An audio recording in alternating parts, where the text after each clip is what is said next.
Hey everyone, thanks for tuning in to episode number 42 at the Warehouse Underground podcast, real talk for warehouse, DC, and FC professionals of all levels around the globe. I'm Ben, the host of the show, and with me today is Hilla Herzog Manor. She's the VP Strategy at Zimark, smart pallet tracking for warehouses and 3PLs. Now, these guys have been at all the trade shows. If you've been to a major trade show, you've probably seen their booth. They're all over LinkedIn. They're offering a very cool and innovative new solution for warehouse operators everywhere in terms of tracking ability. So I'm excited to chat with her today about Zimark, its history, what it's doing, and how they've been received so far in the industry. I think you guys will find their solution very cool and very innovative. So with that, I will bring her on the stage right now. Hilla, how are you? Hey, thank you very much for joining the podcast. And what's up? What's going on these days? Wow, pretty good. Very, very excited to be on the show. I've been following, and looking forward to it. Good. Well, I mean, I've been following you guys too. Like I said in the intro, you're all over the industry right now. Everywhere you turn, you see Zimark and you see what you're doing, and you have an innovative solution. And we'll get into all that on the show. But before we do that, though, and I had a chance to talk with you before we did this episode, like I do many of the guests. Can you tell the audience a little bit about you and your background? Because it's interesting. It's unique. It's not standard, I would say, for the industry. So tell us a little bit about your history. Yeah, so my personal background is not in logistics. It's more in high tech, startup scene, a lot of product strategy. So my background, what I've been doing for many, many years is I look at a specific market, potential customers and their needs to see where their pain points are, what they need in order to make their lives better, and then develop a product, come up with a product to bring them the value and, to help with that need that was discovered, that was identified. So so that's what I've been doing in different industries. I've been doing it I did it in health and finance and so many, and now for the past few years in logistics. Yeah. Yeah. I like it when people can bring a fresh set of eyes to an industry. They can have a different perspective. They have a different background. I think that's really needed. And you get rid of that groupthink. When people see things differently, I think sometimes you can arrive at different solutions that maybe you wouldn't have had before. So cool background. Always good to meet different people in the industry with different backgrounds. So very, very unique. So now let's talk about Zimark. So high level, how did Zimark come to be and what is it all about? I talked a little bit about it in the intro, but what are you guys doing and how are you serving people in the industry and the market? So it's actually an interesting story, and it also, connects to the story about my background, because I met Corinne Levy, Zimark's CEO, who actually has an extensive logistics background, 16 years. Working at a Zim integrated shipping, one of the largest shipping lines in the world. And Zim actually founded Zimark in order to bring tracking solutions to the logistics industry. I met Corinne, and she was looking for someone, like you said, with a fresh set of eyes, who has knowledge in bringing new products to market. And we complemented each other in the sense that she came with a logistics background. I came with the technology, startup, product development background. And together we were looking at the logistics space, which is, it's huge. At the beginning, we weren't even focused on warehousing. We were like, okay, we have this code that we can use to track using computer vision, and we can track anything. Okay, now let's see what needs to be tracked. Where are the biggest pain points? So we were looking at vehicles, and we were looking at materials. We were looking at different things. And then we were looking at, travel, airports. And after doing all this research, we saw that warehousing has a very, very big need in terms of tracking of pallets. And that's how Zimark came to be. And Zimark Solutions came to. Yeah. Yeah, funny you mentioned that. So I've had somebody on the show before that was in the pallet space, and we started talking about, like, how many pallets do you think exist on planet Earth? And no one really knows the answer. It's probably in the billions, but yeah, pallets are moving.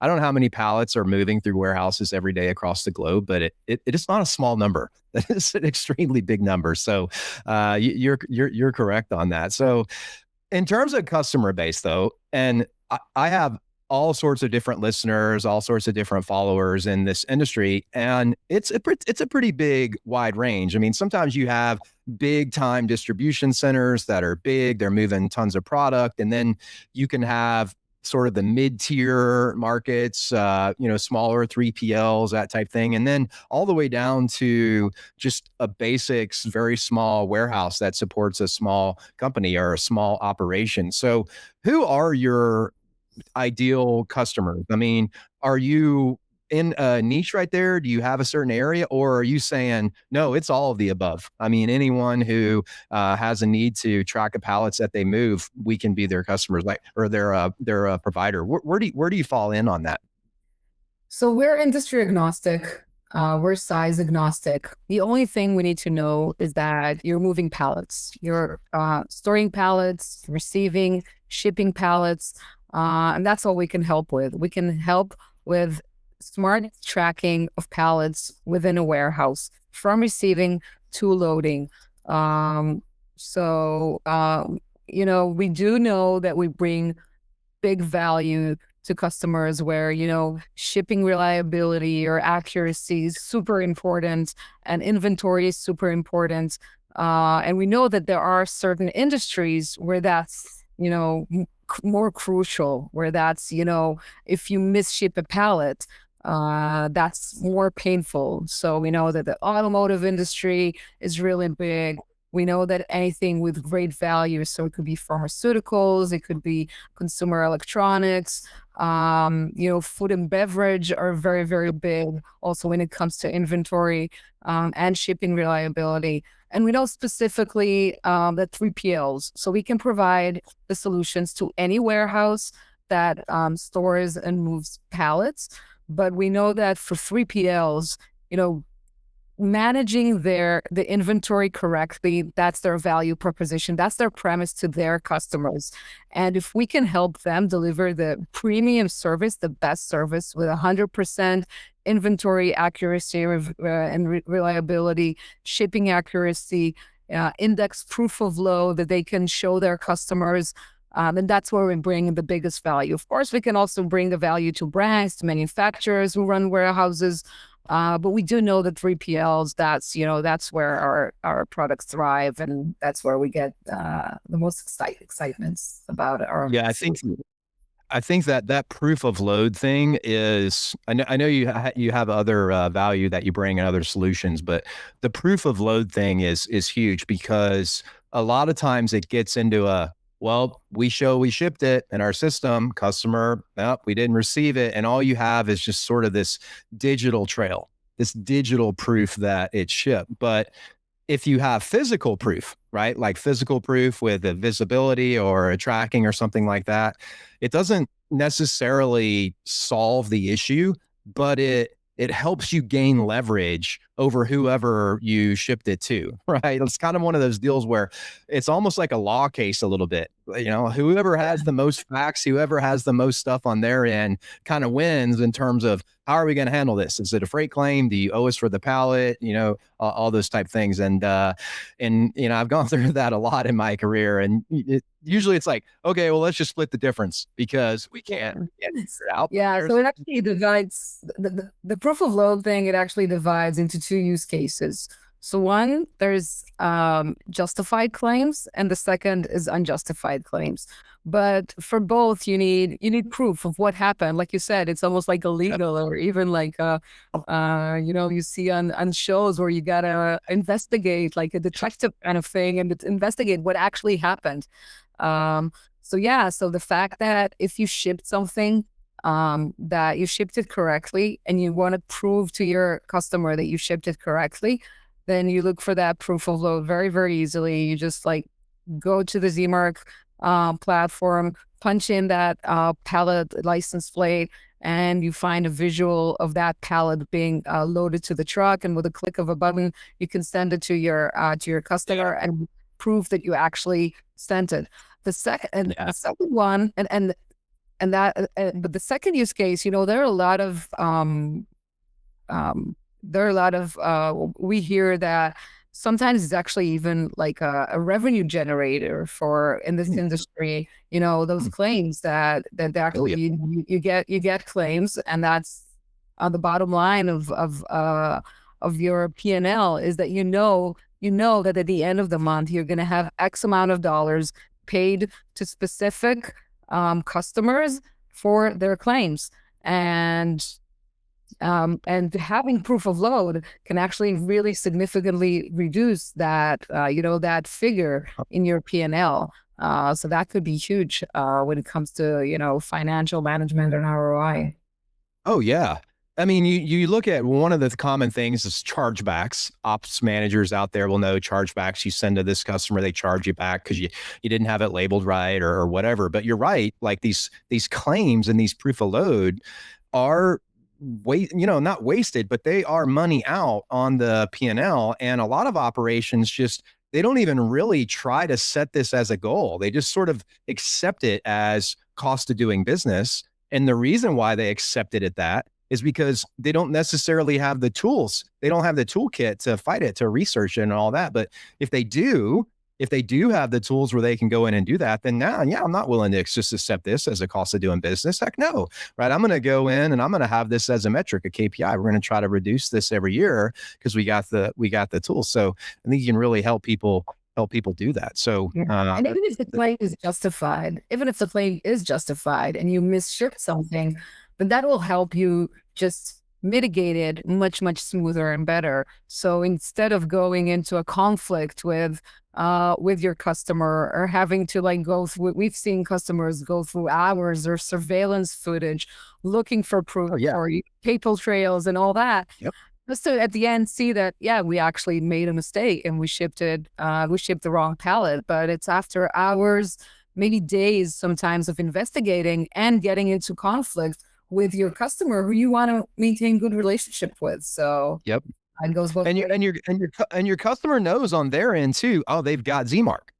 Right. So I better have my stuff together, my ducks in a row when I go to them to say that we didn't receive this pallet. I'm going to go talk with my receiving manager to make sure it's not sitting on the dock somewhere, because these guys are going to have it together, right? They're going to have I'm not going to just accept my claim and say, okay, that's fine. Yeah, we'll pay. Yeah. And to the people out there that say, well, this doesn't happen that often. I mean, it's something but it adds up though. I mean, if you're talking about moving thousands and thousands and sometimes tens of thousands of pallets out of your DC per month, maybe more, well, a 1% or a 2%, that is, and you look at the time and the labor people are spending to go in and research and investigate and just customer service involved. There is a cost to this if you are truly honest about looking at it all and tracking it all and measuring it all. And so it's not something that people should just have to accept anymore. And I think they have the tool to do that. So, all right. So let me ask this. So we talked a little bit about the suitcase demo.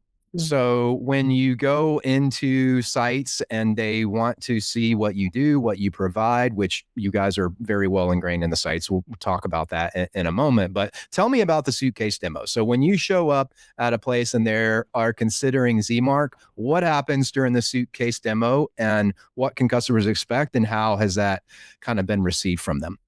Yeah, so our suitcase demo is like our signature, I think, for Zimark. And it's a cool story. It actually started about a year ago when, after visiting, over the past few years, visiting dozens, maybe hundreds of warehouses and talking about the Zimark solution, just it's the way that we're talking about it now. But I'm actually at the warehouse and I'm looking at their pallets, I'm looking at the forklifts, at their dock doors. And I'm telling them, well, imagine you put a camera here and you do this and you do that.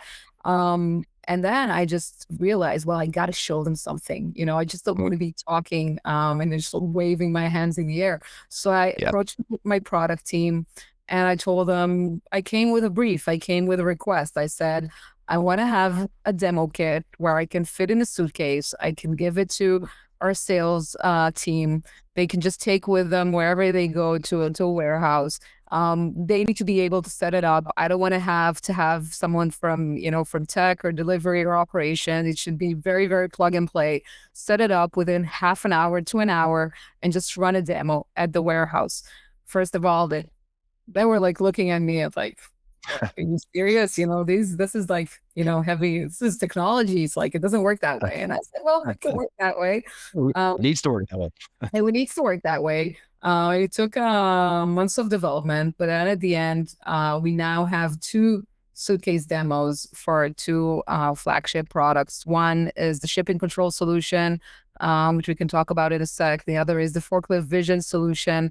Two sets of demos, which we set up at the warehouse again within 1 hour, and we can run a live demo of a live operation at the warehouse and see your pallets being tracked in real time by your forklifts and your pallets. And it just it's amazing. It actually replaced a pilot program that we used to have. So if you wanted to you wanted to try out the Zimark solution, before that we would actually put up and integrate the full solution in your warehouse, which would take 2 or 3 weeks sometime, and then you would run it for a few weeks. So the whole thing would take sometimes like a month and a half, and now it'd be within 2 hours. So it's just revolutionary. Yeah, very cool. I like a warehouse world, operations people out there, they live in a physical world, right? Like they live in a virtual world a little bit with the systems and the software, but it's also very physical.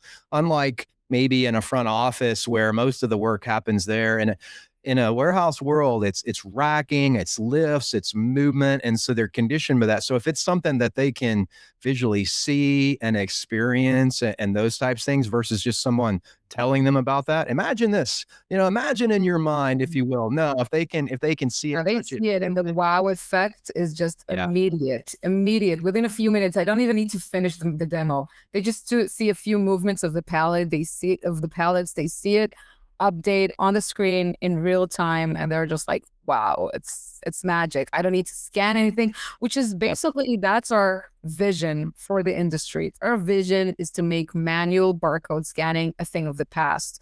Think about it. And it's, we're 2026. There's no need to be manually scanning barcodes. The idea is that everything will be tracked automatically.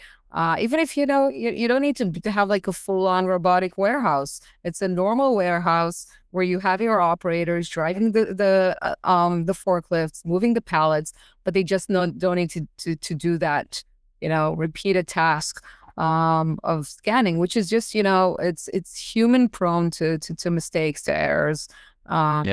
It's also just like, it's as if and fatigue to do that repeated work. And it also impacts your ROI at the end. If you need to be scanning, you need to be validating, reproofing. Don't even get started about cycle counts, which is, if you don't need to scan things manually, everything is scanned automatically, then you don't need to perform cycle counts. It's done automatically, just like in a robotic warehouse. And that's where the huge saving is at.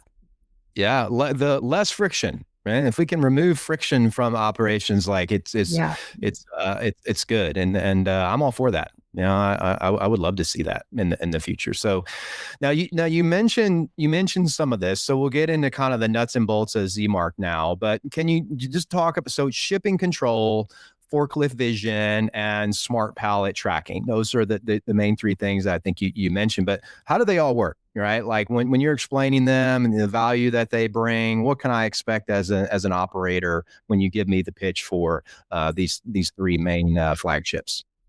Oh, so smart pallet tracking, that's the overall name for the suite of solutions that we offer, that mainly compose right now of our two flagship products. Like I mentioned, the second one, shipping control, which basically at the end give us the full solution from, like I said, from receiving to loading. So we'll start with forklift vision. Forklift vision at the end, it's a solution where we mount a camera on the forklift, and then that camera tracks each movement of each pallet automatically. So from the minute the forklift picks up the pallet at receiving, puts away then, many times the pallet gets moved around the warehouse because you want to, you want to move it to a different rack. You want to reach something that's beside it or behind it, and you move it. And then many times, like we said, humans, they make mistakes, they get fatigued. Maybe they didn't scan it when they moved it. And then when you want to pick it, then you can't find it. So everything is tracked automatically until the pallet is picked and is taken to the staging area. So that's forklift vision. And of course, everything is computer vision based. Everything is documented. So you also have visuals of the pallet in each location. So if you want to, at the end, you want to have like a timeline of the pallet, what was the condition? What did it look like when it was receiving, when it was stored, let's say, in in rack A3, and then it was moved to rack B4 or whatever, and then when it was taken to staging. So that's forklift vision. Okay. Yeah, very cool. Yeah. Go ahead. So I cut you off there. I'm sorry. Please continue. No problem. So, and then we have smart shipping control solution. So the shipping control solution is, we take the same cameras, we put them at the dock door, and then the Zimark system tracks each pallet as it goes on the truck automatically, making sure that each pallet goes on the wrong truck at the right time to the right destination. So we're connected to the WMS in the back end, and via a very simple API call, we get information of each loading guide, each manifest, and then we can compare in real time. And that's where the value is, that everything happens in real time. So let's say a forklift operator picks up a pallet and drives it into the wrong truck that's going in an entirely different direction. Even before, 2 seconds before the operator enters the truck, they get a red signal and sound saying, this is not the right truck. Back up. Don't put that pallet on this truck. It's the wrong one. Avoiding that mistake in real time before that mistake happens, and then the claims and the chargebacks and all that. So that's where the revolution is at. Everything is in real time. And the beauty of it is that we don't interrupt the operator's work methodology. They don't need to slow down. They don't need to stop. They just drive in full speed, just as they did before, and the system does its job. Yeah. Very cool stuff. Yeah, that sounds I wish I had a chance to see the suitcase.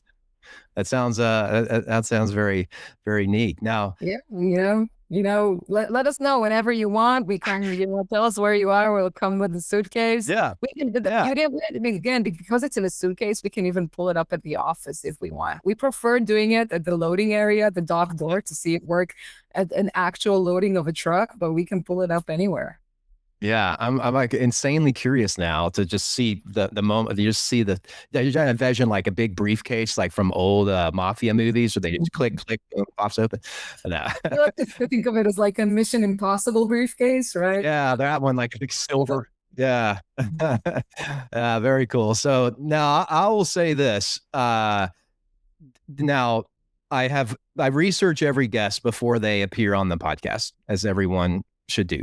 And so I've been to the website and I follow you guys on LinkedIn, and I'll just say that Zimark seems to be well entrenched, comfortable, and knowing about their customer. You guys are very, very comfortable rolling up your sleeves. You're very, very comfortable inside of a warehouse, inside of a distribution center. You do not feel out of place there. And it doesn't seem like the ops leaders feel like you're out of place either. Like, it comes off as very authentic, and that seems to be something that you guys are making a point to do versus we're just taking the 10,000 mile view. Here you go. No, you're in there in the trenches with them.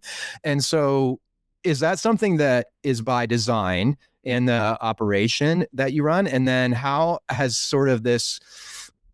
this helped you in tailoring your solutions and molding your solutions over time for the different people that you apply them to? Yeah, so that's something that I personally, an approach that I personally brought into Zmark, and that relates to the background that we talked about. So even before our first product was even, it was it was in the making. It was just in the planning. Yeah. We started visiting warehouses and spending hours and days on end in the warehouse, talking to the management team, to the operations team, observing, not just talking, but observing them work, seeing how they deal with customers, how they move their pallets, how they work with the WMS, and just learning what they Yeah. do, all their operations, their processes, and discovering where their pain points are. And that's when we discovered that these are the solutions that we should give them. This is where the pain points are. So everything was tailored into the needs and the way, not just the needs, but the way the teams operate on the ground. And it's not visiting just one warehouse, because when you visit one warehouse, you're looking at, okay, this is how they operate. And this is the Yep. mistake a lot of solution developers or product developers make, is that they feel like, okay, I've worked at a warehouse maybe, or I visited a warehouse. I know that, this is how it was done. This is the need, and this is how I'm going to tailor the solution. But you need to visit, you know, several warehouses, potentially dozens of them, and see an aggregation of, where the common areas are. Well, because every warehouse runs differently. We all know that, right? Everything runs differently, but there are a lot of common grounds, and you need to Yep. find those, and you need to see like where, and then to tailor a solution that's not going to be right just for one warehouse, but it's gonna suit and bring a value to everyone across the board. So this is something that we've done from day one. Yeah, I think that that is a fantastic approach that you have. And I have kind of mentored other ops leaders over my career, and that's a common mistake that people make.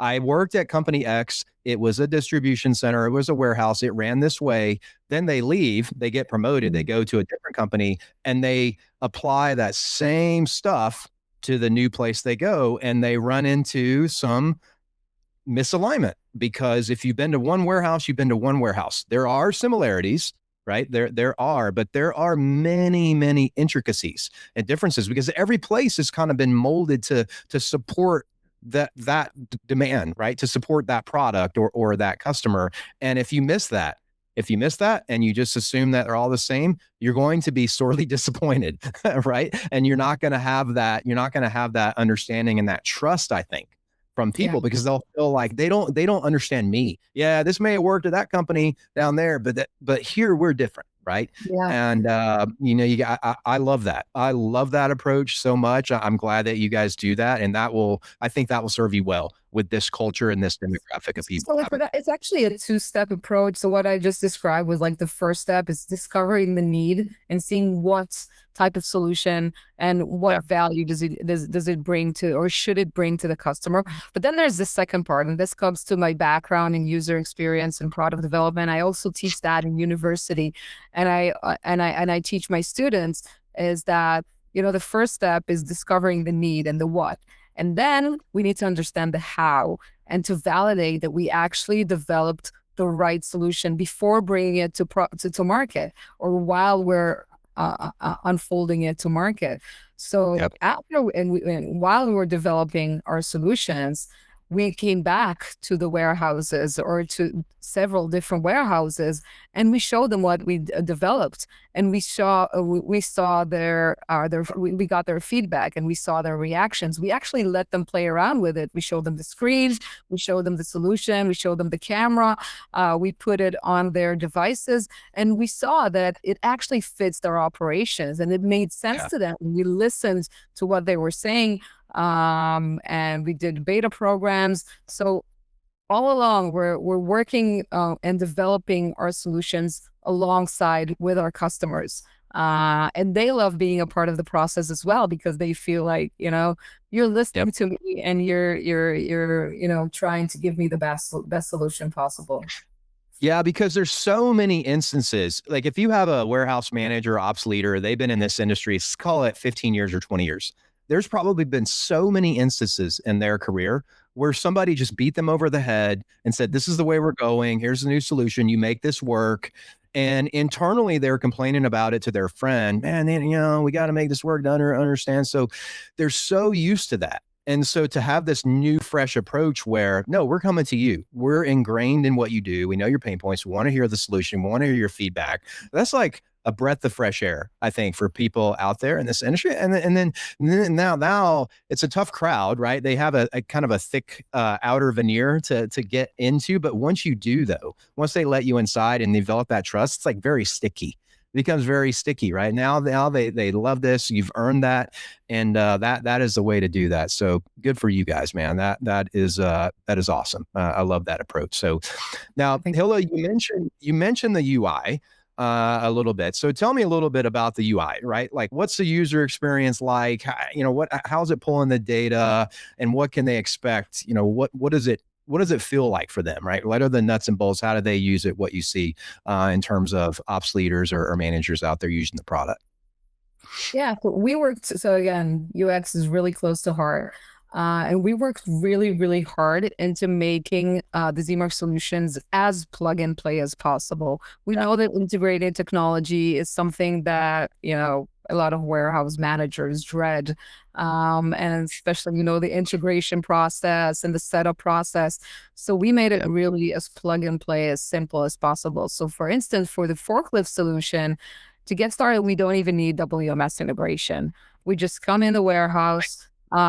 We set up the cameras on the forklifts, which, depending on the number of forklifts you have, it could take 1 day, 2 days, 3 days, again, depending on the number of forklifts you have.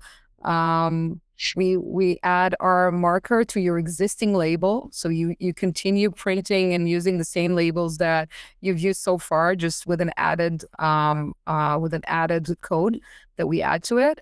And that's it. You're good to go. You can start. Everything gets tracked by your forklift. So everything is really, really slick and simple, and easy to use. You continue using your WMS. You don't need to change the way that you operate. You just have that second pair of eyes. We call ourselves the smart eyes of the WMS. So if your WMS got their data for manual scanning right now they can receive the data from the forklift scanning. That's when we do integration. But even if we don't do integration in the beginning, we just work side by side. So you get your WMS, but you also get your Zimark validation. So whenever you need it, you just take, your WMS inventory spreadsheet, you drag it into the Zimark system, and you can just check and see if your inventory is up to date and everything is accurate. And if there are discrepancies where they are, or if you're looking for a pallet and you can't find it within your WMS, you go to the Zimark system, you search for it, and you find it within 1 second. So there's 2 levels of working with the forklift vision, with WMS integration and without, but both can bring tremendous value. So yeah, that's the way it works. With the shipping control, we do recommend WMS integration. We can do it without. You can drag and drop a manifest or a loading guide into the Zimark system, but that does add a manual task in the process, which we're really trying to avoid, because we want to have 100% accuracy. And we know that if we have a human involved, there are going to be mistakes. So we do recommend WMS integration. Very, very simple API call. We can integrate with any WMS. And then again, setup is really, really quick. These are off-the-shelf cameras that we use. So these are not proprietary hardware. These are very, very simple off-the-shelf cameras, which also makes our solutions very, very affordable, because this is not expensive hardware. So we put up the equipment, again, adding our code to your labels the same way for forklift vision, using the same code, right? So if you have our code, you can use it for both forklift vision and for shipping control. And then you're good to go. Everything is plug and play. And then you have, for shipping control, you actually have a screen that we put up in front of the gate, So when the operator drives into the truck, they get an indication in real time. If it's green, then that's the right pallet. If it's red, it's the wrong pallet. Very easy color coding, Yeah. and part of the UI and the user experience. Yeah. Cool. Green, red. You can't mess that up. Everyone knows that. Yeah. Universe green for good and red for bad, right? So I love that. Now let me say, so if people don't follow you on LinkedIn, that they should. And there's a quote that you have said that I love, and that is, and I read this: good ops or good operations and good tech should expect human error and be designed to catch it early, which I love because that is the reality. That is the operational reality of the world of warehousing and distribution. There, human error is a part of it, right? Yes, you can go out and perform a task one time and not make a mistake, and you get that feedback a lot from other people. But that's not, these people are working 50-hour weeks. It's loud, it's dusty, they're tired, they're fatigued. The scanners don't work sometimes. They get distracted because somebody else said something to them. Like the reality, it's kind of like driving. Yes, I can drive to this one time and not make an error, but over a long enough time, I might have a traffic accident or I might have a ticket or something. It doesn't mean that I don't know how to drive. It doesn't mean that I doesn't pay it. It's just the reality of kind of the world, right? And operations. Yeah. And so how do you see technology kind of in that space? Like, how do you see tech continuing to grow and improve to kind of help ops leaders run their operation with that just operational reality in mind? Because I love that, by the way. It's just great. It really resonated with me. Thank you. So a lot of people, we hear that a lot of people, they're saying, oh, technology, it's going to replace people, it's going to take their jobs. And we see it the other way around. We see, the floor workers, the operators, they're our heroes, they're our champions, and we want to make them better. We want to make them shine. And, I've heard it so many times when I go on a warehouse floor and I hear the operation manager, talking about the operators and the mistakes that they make and, how disappointed they are. And I'm talking to the operators themselves and they're frustrated at the mistakes and they feel bad. And they want to be better at their job. And we help them do that.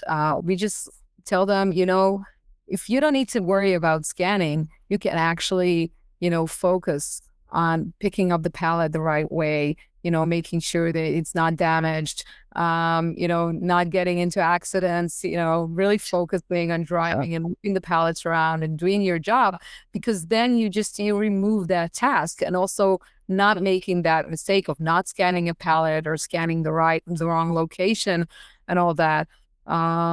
So the way that we see it is that technology just, helps people do a better job and do it easier, make it easier and do it faster so they can also get more done in a day. And that's huge. At the end, a lot of warehouses, they measure, their efficiency by the number of moves that an operator makes. And you just, you make them heroes. We make them, better at their jobs. Yeah. And I think in operations, and I've said this before on a podcast and a live event that I did, you hear a lot where people want to do things that are going to make people go faster. We need to make them go faster. We need to press down on the accelerator more, but you can get better gains if you just remove your foot from the brake, right? Like if you remove your foot from the brake, if you remove the friction, in the end, in my opinion, that yields a net gain that's much more powerful, can last longer and better than just go faster, go faster, go faster. Because it's just like human nature. I say this to people all the time, like side conversation here. Like how many times do you hit backspace on your keyboard every day? Why? Like, how to type, how to spell. You've been doing those since you were 5 years old. So why are you hitting backspace? Why are you making? Because it's like human nature, right? It's just, and so to just pretend that, oh, well, we're going to coach our employees and they're going to be better. Yeah, maybe. But the real solution, I think, for them is like what you said, just designing the technology and the ability for them to have less friction in work, and then watch them go.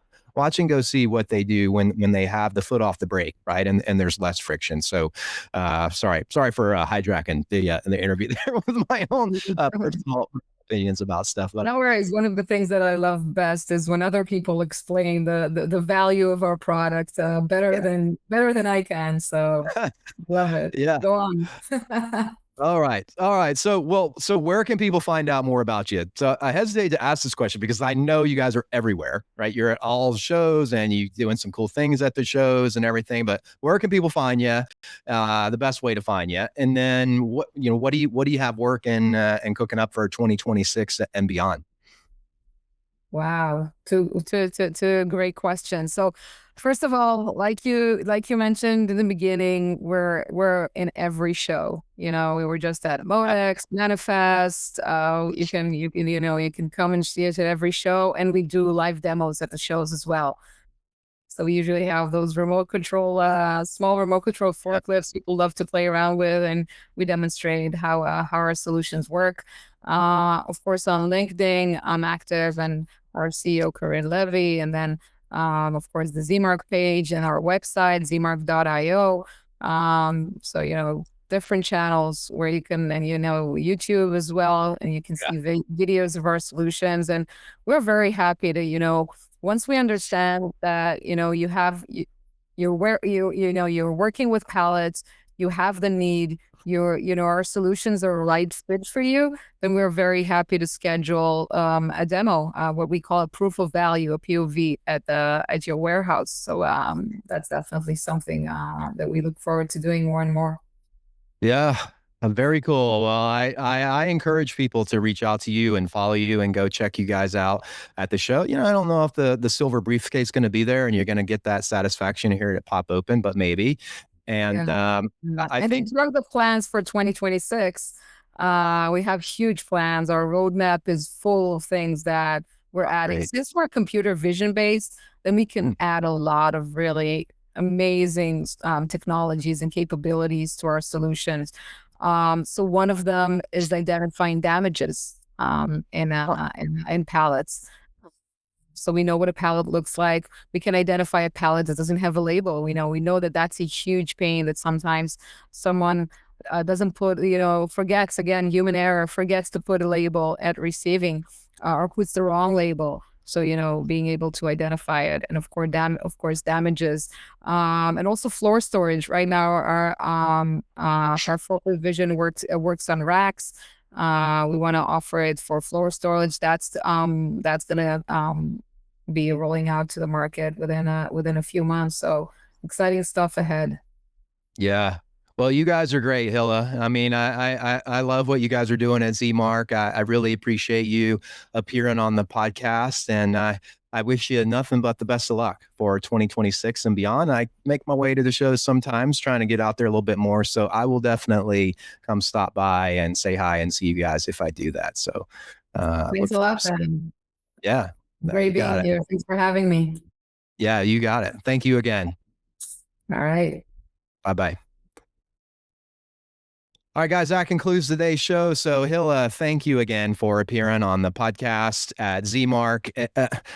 If you are an ops leader, warehouse manager, I would reach out to them, right? I would go research them. I would see what they got going on there. They have great values, and the solution that they provide can really help you and can really help you run and manage operations. So kudos to them. Very good stuff from Zmark. So as the Warehouse Underground goes, please sign up for the community if you haven't done so. We have over 300 people that are in the community. We have message boards, networking, with some live events that are in there pre-recorded, and some future live events coming down the pipe in the future. So sign up for the community if you haven't done so. And also, please check out the other show that I do. It's like this show, but not. It's called the Tiger Team Show. I have a co-host, Jordan is her name. It's all about life in warehouses and DCs and FCs, but it has a sarcastic, witty, humorous slant to it. So if you're in that industry, we think that you will like that show. Please check that out today. So as this podcast goes, I will see you guys next week for episode number 43. Thank you. Bye-bye.